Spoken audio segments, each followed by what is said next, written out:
Brian, congratulations. I thought you did such a good job in this. Big surprise. First off, I want to ask you about the era. What is it about this time period that, people just love to watch so much and it makes such great fodder for films? Mm-hmm.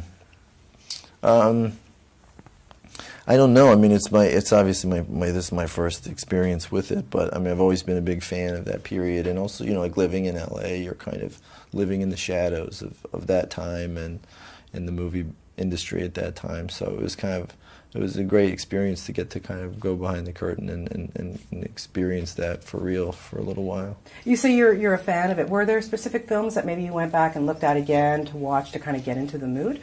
I did. I mean, look, my first gangster movie was Dick Tracy, which I was a really big fan of. I collected all the Burger King cups and had the posters, and I thought I might get a cup out of this deal.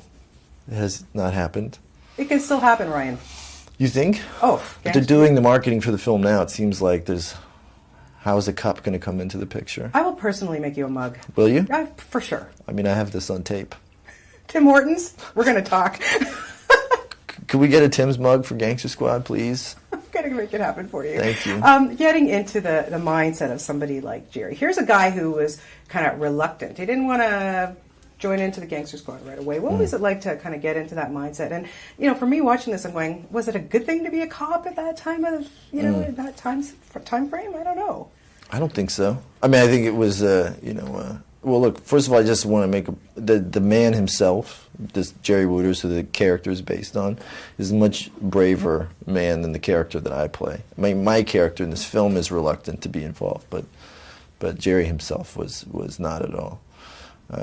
But yeah, this character is sort of come back from the war, comes home to another war, feels like there's no real point in getting involved because there's so much corruption, and decides to sort of, like lay low in a bar until the smoke clears, until a friend of his, this little shoeshine kid, is caught in the crossfire. So that kind of provokes him into joining the Gangster Squad. Yeah, great cast. Like, really, I mean, you've had such great opportunities to work with some wonderful actors and actresses. But let's first start talking about Josh Brolin, because there was a good camaraderie there again. Well, what was it like to work with somebody like him? Because I thought he did a great job in this role.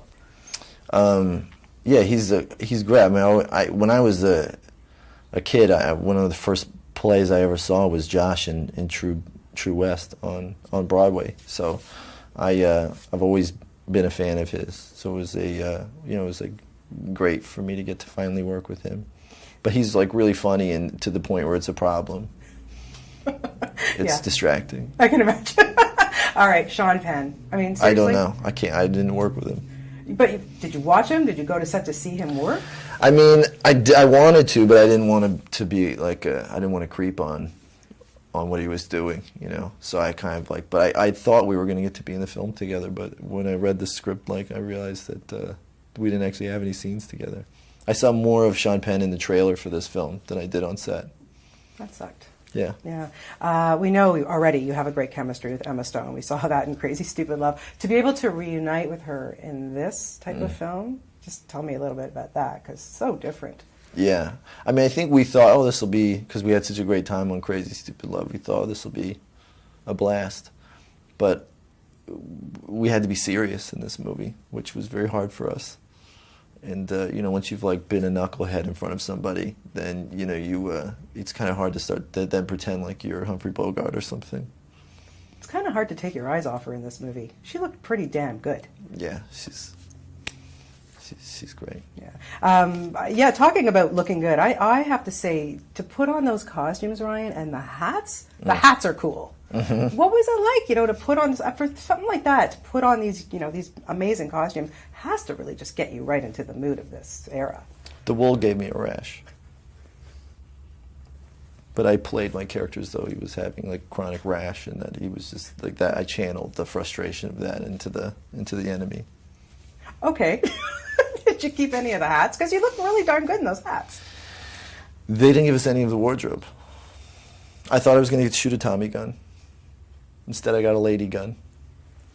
Talked to Josh Brolin about that.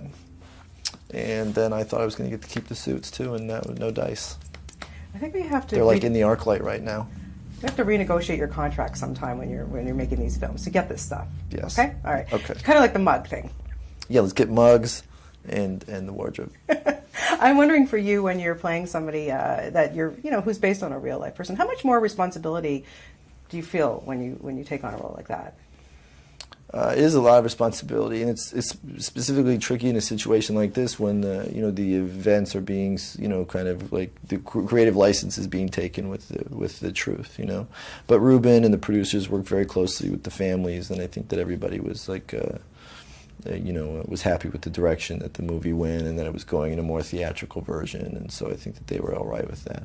We've spoken before, and I so happy you're doing such a great job. We're so proud of you, us Canadians. We love you, and I really wanted to know when you were a young kid, and I know how you started off with your career, but was there somebody or a movie that you watched, an actor that you watched, and you went, "Mom, I want to do this for my living"? What made you want to become an actor? Well, my uncle was an Elvis impersonator. And he, it took me a while to realize that that's what he was. I just thought he was different than everyone else. But he came to live with us for a while, and he was started making this jumpsuit, and he was putting sequins on it and bedazzling it, and it was I was just little, and I was kind of it was the most interesting thing happening in the house, And then he was singing in the mirror, and he was doing the voice, and he's working on the songs, and I guess I watched him create a character over the course of a few months. And then he put me in the act. I was head of security. And then the show was over. Suddenly he's we're walking out, and there's the music's playing, and he's Elvis. He's a totally different person. And meanwhile, he had a birthmark, a mustache, and no hair. He looked nothing like Elvis, but he became Elvis. And I think, that must have had something to do with it. I would think so. Well, congratulations on this. Happy holidays to you. I hope we might see you back in Canada for a little bit of the holidays, but always great talking to you. Thank you. You too.